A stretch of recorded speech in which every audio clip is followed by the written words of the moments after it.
عبداللہ بن مسعود رضی اللہ عنہ نے فرمایا اللہ اور اس کے رسول صلی اللہ علیہ وسلم کی۔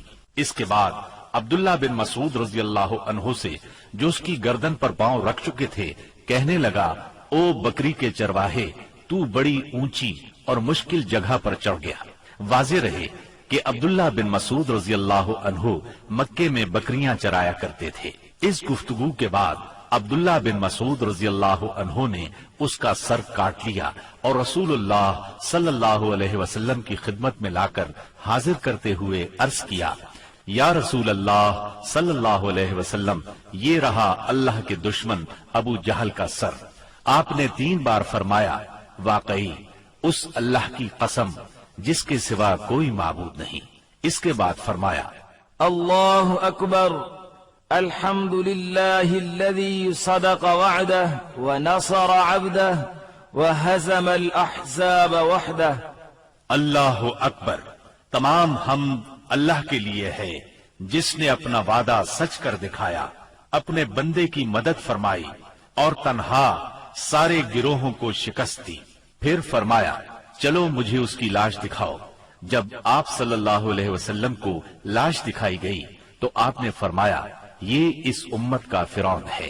معاذ بن عمرو اور معوذ بن افرا کے ایمان افروز کارناموں کا ذکر ہو چکا ہے۔ حقیقت یہ ہے کہ اس معرکے میں قدم قدم پر ایمان کے ایسے تابناک نقوش پیش آئے جن میں عقیدت کی قوت اور اصول کی پختگی نمایاں اور جلوگر تھی۔ اس معرکے میں باپ اور بیٹے میں، بھائی اور بھائی میں صف آرائی ہوئی، اصولوں کے اختلاف پر تلواریں بے نیام ہوئیں اور مظلوم و مقہور نے ظالم و قاہر سے ٹکرا کر اپنے غصے کی آگ بجھائی۔ ابن عباس رضی اللہ عنہ سے روایت ہے کہ نبی صلی اللہ علیہ وسلم نے صحابہ کرام سے فرمایا، مجھے معلوم ہے کہ بنو ہاشم وغیرہ کے کچھ لوگ زبردستی میدان جنگ میں لائے گئے ہیں، انہیں ہماری جنگ سے کوئی سروکار نہیں ہے، لہٰذا بنو ہاشم کا کوئی آدمی کسی کی زد میں آ جائے تو وہ قتل نہ کرے، اور ابو البختری بن ہشام کسی کی زد میں آ جائے تو وہ اسے قتل نہ کرے، اور عباس بن عبد المطلب کسی کی زد میں آ جائے تو وہ بھی انہیں قتل نہ کرے، کیونکہ وہ بالجبر لائے گئے ہیں۔ اس پر عتبہ کے صاحبزادے ابو حذیفہ رضی اللہ عنہ نے کہا، کیا ہم اپنے باپ بیٹوں، بھائیوں اور کنبے قبیلے کے لوگوں کو قتل کریں گے اور عباس کو چھوڑ دیں گے؟ اللہ کی قسم، اگر اس سے میری مٹ بھیڑ ہو گئی تو میں اسے تلوار کی لگام پہنا دوں گا۔ یہ خبر رسول اللہ صلی اللہ علیہ وسلم کو پہنچی تو آپ نے عمر بن خطاب رضی اللہ عنہ سے فرمایا، کیا رسول اللہ صلی اللہ علیہ وسلم کے چچا کے چہرے پر تلوار ماری جائے گی؟ عمر رضی اللہ عنہ نے کہا، یا رسول اللہ، مجھے چھوڑیے، میں تلوار سے اس شخص کی گردن اڑا دوں، کیونکہ اللہ کی قسم یہ شخص منافق ہو گیا ہے۔ بعد میں ابو حذیفہ رضی اللہ عنہ کہا کرتے تھے، اس دن میں نے جو بات کہہ دی تھی اس کی وجہ سے مجھے برابر خوف لگا رہتا ہے، صرف یہی صورت ہے کہ میری شہادت اس کا کفارہ بن جائے، اور بالآخر وہ یمامہ کی جنگ میں شہید ہو ہی گئے۔ ابو البختری کو قتل کرنے سے اس لیے منع کیا گیا تھا کہ مکے میں یہ شخص سب سے زیادہ رسول اللہ صلی اللہ علیہ وسلم کی ایذا رسانی سے اپنا ہاتھ روکے ہوئے تھا، آپ کو کسی قسم کی تکلیف نہ پہنچاتا تھا اور نہ اس کی طرف سے کوئی ناگوار بات سننے میں آتی تھی، اور یہ ان لوگوں میں سے تھا جنہوں نے بنی ہاشم اور بنی مطلب کے بائیکاٹ کا صحیفہ چاک کیا تھا۔ لیکن ان سب کے باوجود ابو البختری کو قتل کر دیا گیا۔ ہوا یہ کہ مجزر بن زیاد سے اس کی مد بھیڑ ہو گئی، اس کے ساتھ اس کا ایک اور ساتھی بھی تھا، دونوں ساتھ ساتھ لڑ رہے تھے۔ مجزر نے کہا، ابو البختری، رسول اللہ صلی اللہ علیہ وسلم نے ہمیں آپ کو قتل کرنے سے منع کیا ہے۔ اس نے کہا، اور میرا ساتھی؟ مجزر نے کہا، نہیں واللہ ہم آپ کے ساتھی کو نہیں چھوڑ سکتے۔ اس نے کہا، اللہ کی قسم، تب میں اور وہ دونوں مریں گے۔ اس کے بعد دونوں نے لڑائی شروع کر دی، مجزر نے مجبوراً اسے بھی قتل کر دیا۔ مکے کے اندر جاہلیت کے زمانے سے عبد الرحمن بن عوف رضی اللہ عنہ اور امیہ بن خلف میں باہم دوستی تھی۔ جنگ بدر کے روز امیہ اپنے لڑکے علی کا ہاتھ پکڑے کھڑا تھا کہ اتنے میں ادھر سے عبد الرحمن بن عوف کا گزر ہوا۔ وہ دشمن سے کچھ زرہیں چھین کر لادے لیے جا رہے تھے۔ امیہ نے انہیں دیکھ کر کہا، کیا تمہیں میری ضرورت ہے؟ میں تمہاری ان زرہوں سے بہتر ہوں۔ آج جیسا منظر تو میں نے دیکھا ہی نہیں۔ کیا تمہیں دودھ کی حاجت نہیں؟ مطلب یہ تھا کہ جو مجھے قید کرے گا میں اسے فدیے میں خوب ددھیل اونٹنیاں دوں گا۔ یہ سن کر عبد الرحمن بن عوف رضی اللہ عنہ نے زرہیں پھینک دی اور دونوں کو گرفتار کر کے آگے بڑھے۔ عبد الرحمن بن عوف رضی اللہ عنہ کہتے ہیں کہ میں امیہ اور اس کے بیٹے کے درمیان چل رہا تھا کہ امیہ نے پوچھا، آپ لوگوں میں کون سا آدمی تھا جو اپنے سینے پر شتر مرغ کا پر لگائے ہوئے تھا؟ میں نے کہا، وہ حمزہ بن عبد المطلب رضی اللہ عنہ تھے۔ امیہ نے کہا، یہی شخص ہے جس نے ہمارے اندر تباہی مچا رکھی تھی۔ سیدنا عبد الرحمن رضی اللہ عنہ کہتے ہیں کہ واللہ میں ان دونوں کو لیے جا رہا تھا کہ اچانک بلال رضی اللہ عنہ نے امیہ کو میرے ساتھ دیکھ لیا تو انہوں نے کہا، او ہو کفار کا سرغنہ امیہ بن خلف، اب یا تو میں بچوں گا یا یہ بچے گا۔ میں نے کہا، اے بلال رضی اللہ عنہ، یہ میرا قیدی ہے۔ انہوں نے کہا، اب یا تو میں رہوں گا یا یہ رہے گا۔ پھر نہایت بلند آواز سے پکارا، اے اللہ کے مددگارو، یہ رہا کفار کا سرغنہ امیہ بن خلف، اب یا تو میں رہوں گا یا یہ رہے گا۔ عبد الرحمن بن عوف رضی اللہ عنہ کہتے ہیں کہ اتنے میں لوگوں نے ہمیں گھیرے میں لے لیا۔ میں ان کا بچاؤ کر رہا تھا مگر ایک آدمی نے تلوار سے اس کے بیٹے کے پاؤں پر ضرب لگائی اور وہ وہیں گر گیا۔ ادھر امیہ نے اتنے زور سے چیخ ماری کہ میں نے ویسی چیخ کبھی سنی ہی نہ تھی۔ میں نے کہا، نکل بھاگو، مگر آج بھاگنے کی گنجائش نہیں۔ اللہ کی قسم میں تمہارے کچھ کام نہیں آ سکتا۔ عبد الرحمن رضی اللہ عنہ فرماتے ہیں کہ لوگوں نے اپنی تلواروں سے ان دونوں کو کاٹ کر ان کا کام تمام کر دیا۔ اس کے بعد عبد الرحمن بن عوف رضی اللہ عنہ کہا کرتے تھے، اللہ بلال رضی اللہ عنہ پر رحم کرے، میری زرہیں بھی گئیں اور میرے قیدی کے بارے میں مجھے تڑپا بھی دیا۔ سیدنا عمر بن خطاب رضی اللہ عنہ نے اپنے ماموں عاص بن ہشام بن مغیرہ کو قتل کیا۔ سیدنا ابو بکر صدیق رضی اللہ عنہ نے اپنے بیٹے عبد الرحمن کو، جو اس وقت مشرکین کے ہمراہ تھے، پکار کر کہا، او خبیث، میرا مال کہاں ہے؟ عبد الرحمن نے جواب میں ایک شعر کہا جس کا ترجمہ یوں ہے، ہتھیار، تیز رو گھوڑے اور اس تلوار کے سوا کچھ باقی نہیں جو بڑھاپے کی گمراہی کا خاتمہ کرتی ہے۔ جس وقت مسلمانوں نے مشرکین کی گرفتاری شروع کی، رسول اللہ صلی اللہ علیہ وسلم چھپر میں تشریف فرما تھے اور سعد بن معاذ رضی اللہ عنہ تلوار حمائل کیے دروازے پر پہرا دے رہے تھے۔ رسول اللہ صلی اللہ علیہ وسلم نے دیکھا کہ سعد رضی اللہ عنہ کے چہرے پر لوگوں کی اس حرکت کا ناگوار اثر پڑ رہا ہے۔ آپ نے فرمایا، اے سعد، ایسا محسوس ہوتا ہے کہ تم کو مسلمانوں کا یہ کام ناگوار ہے۔ انہوں نے کہا، جی ہاں، اللہ کی قسم، اے اللہ کے رسول، یہ اہل شرک کے ساتھ پہلا معرکہ ہے جس کا موقع اللہ نے ہمیں فراہم کیا ہے، اس لیے اہل شرک کو باقی چھوڑنے کی بجائے مجھے یہ بات زیادہ پسند ہے کہ انہیں خوب قتل کیا جائے اور اچھی طرح کچل دیا جائے۔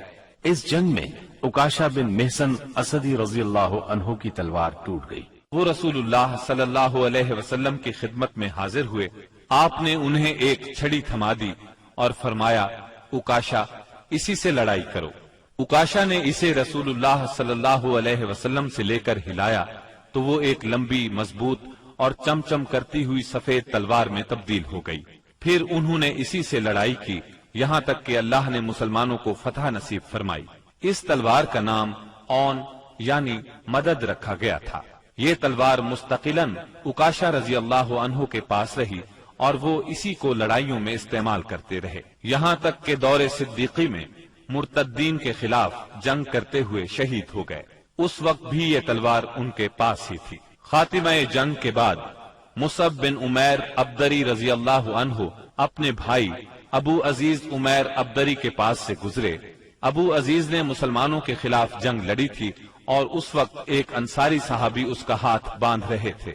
مصعب نے اس انصاری سے کہا، اس شخص کے ذریعے اپنے ہاتھ مضبوط کرنا، اس کی ماں بڑی مالدار ہے، وہ غالباً تمہیں اچھا فدیہ دے گی۔ اس پر ابو عزیز نے اپنے بھائی مصعب رضی اللہ عنہ سے کہا، کیا میرے بارے میں تمہاری یہی وصیت ہے؟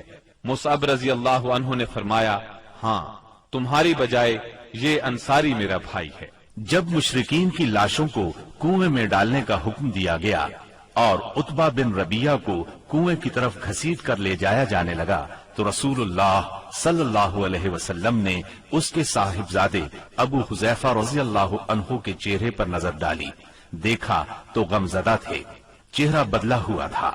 آپ صلی اللہ علیہ وسلم نے فرمایا، ابو حذیفہ، غالباً اپنے والد کے سلسلے میں تمہارے دل کے اندر کچھ احساسات ہیں۔ انہوں نے کہا، نہیں واللہ یا رسول اللہ، میرے اندر میرے باپ کے بارے میں اور ان کے قتل کے بارے میں ذرا بھی لرزش نہیں، البتہ میں اپنے باپ کے متعلق جانتا تھا کہ ان میں سوجھ بوجھ ہے، دور اندیشی اور فضل و کمال ہے، اس لیے میں آس لگائے بیٹھا تھا کہ یہ خوبیاں انہیں اسلام تک پہنچا دیں گی، لیکن اب ان کا انجام دیکھ کر اور اپنی توقع کے خلاف کفر پر ان کا خاتمہ دیکھ کر مجھے افسوس ہے۔ اس پر رسول اللہ صلی اللہ علیہ وسلم نے سیدنا ابو حذیفہ رضی اللہ عنہ کے حق میں دعائے خیر فرمائی اور ان سے بھلی بات کہی۔ آخرکار اسلام نے کفر پر فتح پائی۔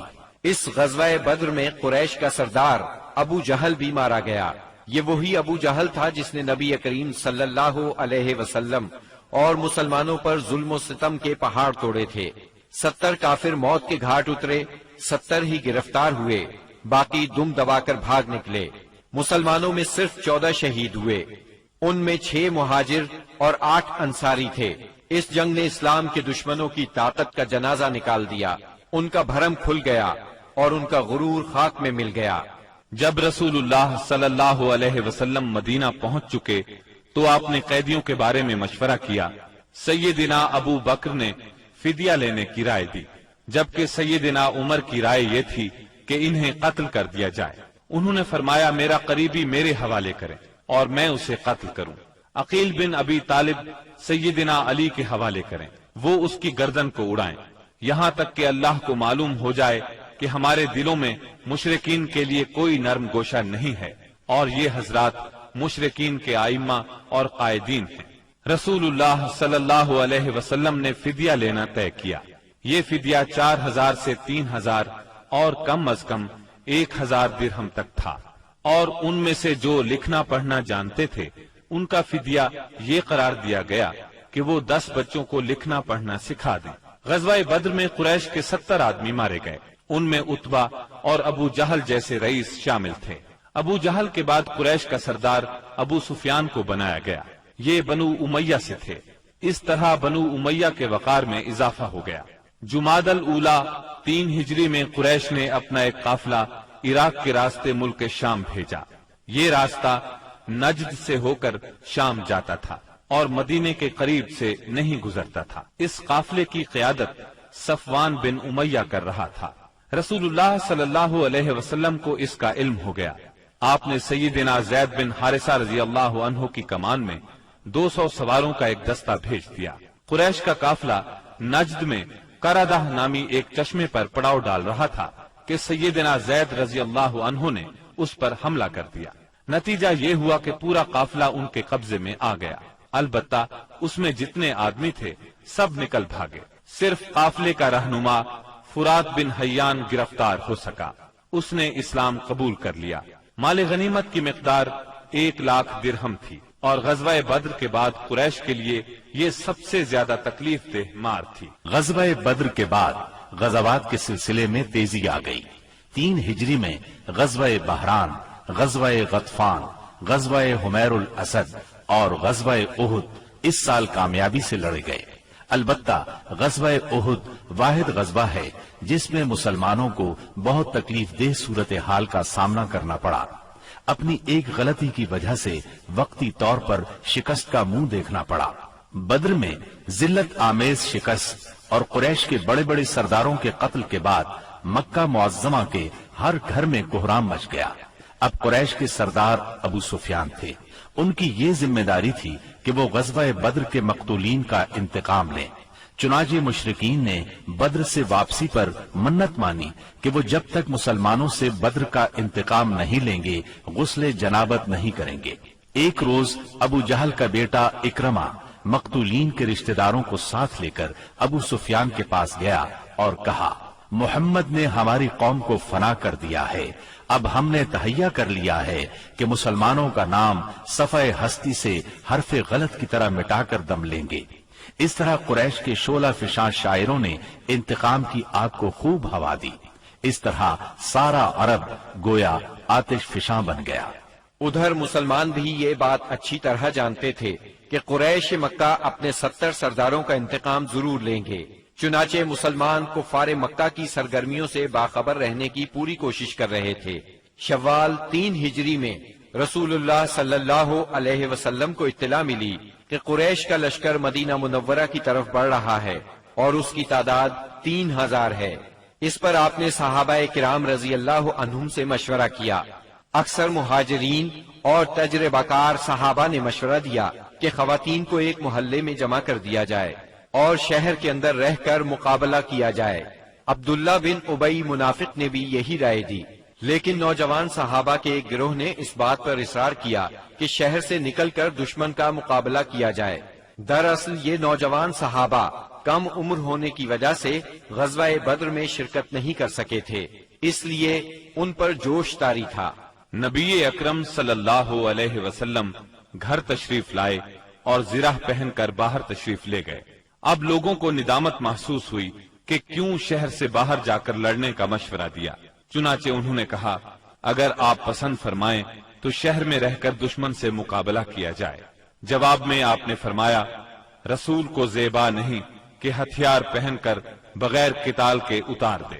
چنانچہ آپ 1000 کا لشکر لے کر مدینہ منورہ سے نکلے۔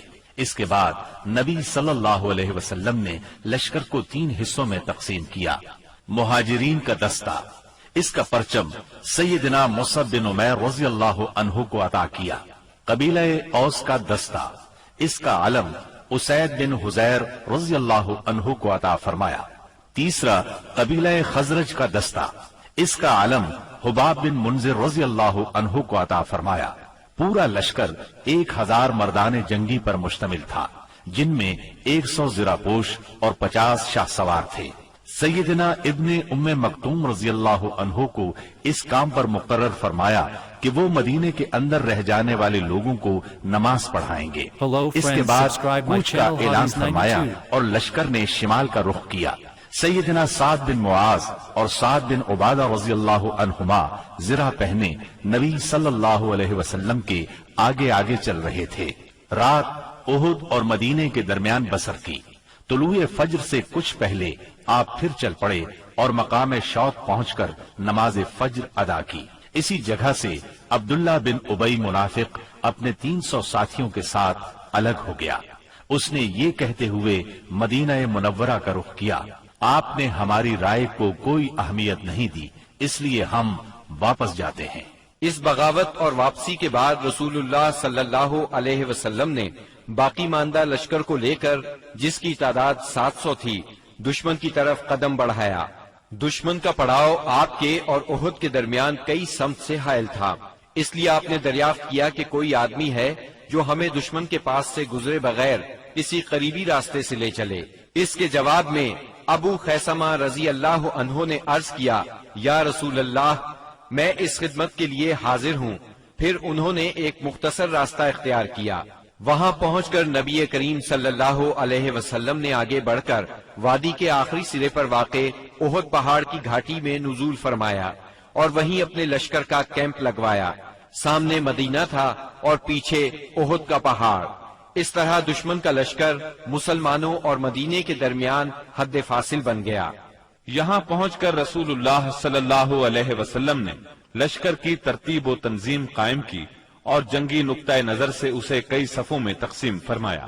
ان کی کمان سیدنا عبداللہ بن جبیر بن نعمان رضی اللہ عنہ کے سپرد کی اور انہیں وادی کنات کے جنوبی کنارے پر واقع ایک چھوٹی سی پہاڑی پر، جو اسلامی لشکر کے کیمپ سے کوئی 150 میٹر جنوب مشرق میں واقع ہے اور اب جبل رومات کے نام سے مشہور ہے، تعینات فرمایا اور انہیں ہدایات دیتے ہوئے فرمایا، اگر تم لوگ دیکھو کہ ہمیں پرندے اچک رہے ہیں تو بھی اپنی جگہ نہ چھوڑنا یہاں تک کہ میں بلا بھیجوں، اور اگر تم دیکھو کہ ہم نے قوم کو شکست دی ہے اور انہیں کچل دیا ہے تو بھی اپنی جگہ نہ چھوڑنا یہاں تک کہ میں بلا بھیجوں۔ باقی لشکر کی ترتیب یہ تھی، دائیں جانب والے لشکر پر سیدنا منذر بن عمرو مقرر تھے، اور بائیں جانب والے لشکر پر زبیر بن عوام، اور ان کا معاون سیدنا مقداد بن اسود کو بنایا گیا۔ سیدنا زبیر کو یہ مہم بھی سونپی گئی کہ وہ خالد بن ولید کے شاہ سواروں کی راہ روکے رکھیں۔ اس ترتیب کے علاوہ صف کے اگلے حصے میں ایسے ممتاز اور منتخب بہادر مسلمان رکھے گئے جن کی جانبازی اور دلیری کا شہرہ تھا اور جنہیں ہزاروں کے برابر مانا جاتا تھا۔ یہ منصوبہ بڑی باریکی اور حکمت پر مبنی تھا، جس سے نبی کریم صلی اللہ علیہ وسلم کی فوجی قیادت کی عبقریت کا پتہ چلتا ہے، اور ثابت ہوتا ہے کہ کوئی کمانڈر کیسا ہی بالیاقت کیوں نہ ہو، آپ سے زیادہ باریک اور باحکمت منصوبہ تیار نہیں کر سکتا۔ یہ تھی نبی کریم صلی اللہ علیہ وسلم کی لشکر کی ترتیب و تنظیم، جو 7 شوال 3 ہجری کی صبح عمل میں آئی۔ ادھر مشرکین نے بھی صف بندی ہی کے اصول پر اپنے لشکر کو منظم کیا تھا۔ ان کا سپہ سالار ابو سفیان تھا، جس نے قلب لشکر میں اپنا مرکز بنایا تھا۔ دائیں جانب خالد بن ولید سالار تھے جو ابھی مشرک تھے، اور بائیں جانب کا سالار اکرمہ بن ابو جہل تھا۔ پیدل فوج کی کمان صفوان بن امیہ کے پاس تھی، اور تیر اندازوں پر عبداللہ بن ربیہ مقرر ہوئے۔ جھنڈا بنو عبد الدار کی ایک چھوٹی سی جماعت کے ہاتھ میں تھا۔ اس کے بعد دونوں فریق آمنے سامنے اور قریب آ گئے اور لڑائی کا مرحلہ شروع ہو گیا۔ جنگ کے پہلے مرحلے کی ابتدا مشرکین کے علمبردار طلحہ بن ابی طلحہ سے ہوئی۔ اس نے مسلمانوں کو للکارا۔ اس کی للکار سن کر سیدنا زبیر رضی اللہ عنہ فوراً صف سے نکل کر آگے آئے، اس کے مقابل ہوئے، بڑھ کر ایک بھرپور وار کیا۔ طلحہ فوراً ہی جہنم رسید ہو گیا۔ طلحہ کے گرتے ہی جھنڈا اس کے بھائی عثمان نے اٹھا لیا اور مسلمانوں کو مقابلے کے لیے پکارا۔ اب سیدنا حمزہ رضی اللہ عنہ آگے بڑھے اور عثمان کے کندھے پر اس زور سے تلوار ماری کہ کمر تک اتر گئی۔ اس طرح قریش کے 12 علمبردار یکے بعد دیگرے قتل ہوئے۔ پھر عام لڑائی شروع ہوئی۔ گھمسان کی جنگ چھڑ گئی۔ اس میں مسلمانوں کا پلہ بھاری رہا۔ مشرکین شکست کھا کر بھاگ نکلے۔ انہیں جوش دلانے والی عورتیں بھی بھاگ کھڑی ہوئیں۔ مسلمانوں نے مشرکین کو گھیر لیا، انہیں مارنے لگے، ساتھ ساتھ مال غنیمت لوٹنے لگے۔ ایسے میں درے پر موجود 50 تیر اندازوں سے وہ غلطی ہو گئی جس نے لڑائی کا پانسا پلٹ دیا۔ ہوا یوں کہ نبی اکرم صلی اللہ علیہ وسلم نے ان 50 تیر اندازوں کو یہ ہدایت فرمائی تھی کہ اس درے کو کسی حال میں نہ چھوڑنا، لیکن جب مسلمانوں کو کامیابی ہوئی، کافر بھاگنے لگے اور مسلمان انہیں مارنے کاٹنے کے ساتھ ساتھ مال غنیمت بھی لوٹنے لگے، تو انہوں نے بھی درہ چھوڑ دیا اور مال غنیمت لوٹنے کے لیے دوڑ پڑے۔ تیر اندازوں کے سردار سیدنا عبداللہ بن جبیر رضی اللہ عنہ نے انہیں روکنے کی کوشش کی، لیکن وہ مال غنیمت کی طرف متوجہ ہو گئے۔ قریشی فوج میں خالد بن ولید موجود تھے۔ انہیں اللہ نے غضب کی جنگی مہارت عطا کی تھی۔ انہوں نے اپنی مہارت سے فوراً بھانپ لیا کہ موقع بہت اچھا ہے، مسلمانوں پر اس درے کی طرف سے حملہ کر دینا چاہیے۔ چنانچہ انہوں نے اپنے دستے کو ساتھ لیا اور چکر کاٹ کر درے تک پہنچ گئے۔ وہاں سیدنا عبداللہ بن جبیر رضی اللہ عنہ اور ان کے ساتھیوں کو شہید کر کے یہ لوگ پیچھے کی طرف سے مسلمانوں پر ٹوٹ پڑے۔ اس طرح مسلمان دونوں طرف سے گھیرے میں آ گئے۔ اس طرح 700 مسلمانوں کی فوج اچانک 3000 کے نرغے میں آ گئی۔ زبردست جنگ ہوئی، 70 صحابہ شہید ہو گئے، مسلمان منتشر ہو کر رہ گئے۔ اسلامی فوج کے علمبردار سیدنا مصعب بن عمیر رضی اللہ عنہ کی شکل و صورت رسول اللہ صلی اللہ علیہ وسلم سے بہت ملتی جلتی تھی۔ وہ شہید ہو گئے تو بعض لوگوں نے سمجھا رسول اللہ صلی اللہ علیہ وسلم شہید ہو گئے۔ اس خبر سے اسلامی فوج بد دل ہو گئی، ان میں سراسیمگی پھیل گئی، وہ مایوس ہو گئے۔ بڑے بڑے بہادروں کی طاقت جواب دے گئی۔ کچھ دیر بعد اتفاق سے کعب بن مالک رضی اللہ عنہ نے رسول اللہ صلی اللہ علیہ وسلم کو دیکھ لیا وہ بلند آواز سے پکارے، مسلمانوں رسول اللہ صلی اللہ علیہ وسلم زندہ ہے۔ مسلمان اس طرف لپکے اور آپ کو حلقے میں لے لیا۔ لڑائی کے دوران میں ایک پتھر آپ صلی اللہ علیہ وسلم کی پیشانی مبارک پر لگا، اس سے زرہ کی 2 کڑیاں آپ کی پیشانی میں دھس گئیں۔ ایک اور پتھر آ کر لگا، اس سے آپ کے 2 دانت شہید ہو گئے۔ مسلمانوں کے پھر پلٹ آنے پر آخر کافروں کو بھاگتے بنی۔ 70 مسلمانوں کی لاشیں خون اور مٹی میں لت پت پڑی تھی۔ کفار نے انتقام کی آگ کو اس طرح ٹھنڈا کیا کہ ان میں سے اکثر کے ناک اور کان کاٹ لیے۔ آپ کے چچا سیدنا حمزہ رضی اللہ عنہ کی ناش کے بھی ناک کان کاٹ ڈالے گئے۔ سرور کائنات صلی اللہ علیہ وسلم نے چچا کی لاش دیکھی تو آپ دیدہ ہو گئے، تاہم صبر فرمایا۔ قریش مکہ کے لیے دعا فرمائی، اے اللہ میری قوم کو ہدایت فرما کیونکہ وہ مجھے نہیں جانتے۔ اس کے بعد آپ مسلمان زخمیوں اور شہیدوں کی خبر لینے کے لیے میدان میں تشریف لائے۔ بعض لوگ اس وقت تک بعض شہداء کو مدینے کی طرف لے چلے تھے۔ آپ نے انہیں حکم دیا کہ انہیں ان کی شہادت گاہوں میں واپس لایا جائے اور سارے شہداء کو غسل اور نماز جنازہ کے بغیر ان کے کپڑوں ہی میں دفن کیا جائے۔ آپ نے 2 اور 3 شہیدوں کو ایک ہی قبر میں دفن کیا، اور ایسا بھی ہوا کہ 2 شہیدوں کو ایک ہی کپڑے میں دفن کیا گیا۔ درمیان میں اسخر گھاس ڈال دی گئی۔ لحد میں اس شخص کو آگے کیا جسے قرآن زیادہ یاد تھا۔ آپ نے فرمایا، میں ان لوگوں کے بارے میں قیامت کے دن گواہی دوں گا۔ لوگوں نے سیدنا حنظلہ بن ابی عامر رضی اللہ عنہ کی لاش اس حالت میں پائی کہ وہ زمین سے اوپر اٹھی ہوئی تھی اور اس سے پانی ٹپک رہا تھا۔ رحمت دو عالم صلی اللہ علیہ وسلم نے فرمایا، فرشتے انہیں غسل دے رہے ہیں۔ ان کا واقعہ یہ ہے کہ ان کی نئی شادی ہوئی تھی، بیوی کے ساتھ ہی تھے کہ جنگ کی دعوت کانوں میں پڑی۔ وہ بیوی کو چھوڑ کر سیدھے میدان جنگ میں آ گئے، پھر حالت جنابت ہی میں لڑتے ہوئے شہید ہو گئے۔ چنانچہ فرشتوں نے انہیں غسل دیا، اس لیے انہیں غسیل الملائکہ کہا جاتا ہے۔ سیدنا حمزہ رضی اللہ عنہ کو اتنی چھوٹی چادر میں دفنا دیا گیا کہ اگر سر ڈھانکا جاتا تو پاؤں کھل جاتے تھے اور پاؤں ڈھانکے جاتے تو سر کھل جاتا تھا۔ چنانچہ پاؤں پر اذخر گھاس ڈال دی گئی۔ یہی صورتحال سیدنا مصعب بن عمیر رضی اللہ عنہ کے ساتھ پیش آئی۔ شہداء کے دفن اور ان کے لیے دعا کے بعد نبی اکرم صلی اللہ علیہ وسلم اور صحابہ کرام مدینے کی طرف چلے۔ راستے میں کچھ عورتیں ملی جن کے عزیز شہید ہوئے تھے۔ نبی صلی اللہ علیہ وسلم نے انہیں تسلی دی اور ان کے لیے دعا فرمائی۔ بنو دینار کی ایک خاتون آئی جن کے شوہر، بھائی اور باپ شہید ہو گئے تھے۔ جب انہیں ان کے عزیزوں کی شہادت کی خبر دی گئی تو بولی، رسول اللہ صلی اللہ علیہ وسلم کی کیا خبر ہے؟ انہیں بتایا گیا رسول اللہ صلی اللہ علیہ وسلم خیریت سے ہیں۔ وہ بولی، میں آپ کو دیکھنا چاہتی ہوں۔ لوگوں نے اشارے سے بتایا۔ جب ان کی نظر آپ پر پڑی تو بولی، کل مصیبت بعدک جلل، کہ آپ کے بعد ہر مصیبت ہیچ ہے۔ مدینے پہنچ کر مسلمانوں نے ہنگامی حالت میں رات گزاری۔ جسموں پر زخم ہی زخم تھے، تھکن سے بدن چور چور تھے اور غم و الم کی کیفیت طاری تھی۔ اس کے باوجود وہ مدینے کا پہرا دیتے رہے اور رسول اللہ صلی اللہ علیہ وسلم کی پہرے داری کرتے رہے۔ ادھر رسول اللہ صلی اللہ علیہ وسلم نے محسوس کیا کہ دشمن کی نقل و حرکت پر نظر رکھنا ضروری ہے تاکہ وہ مدینے کا رخ کریں تو ان سے کھلے میدان ہی میں 2 ہاتھ کر لیے جائیں۔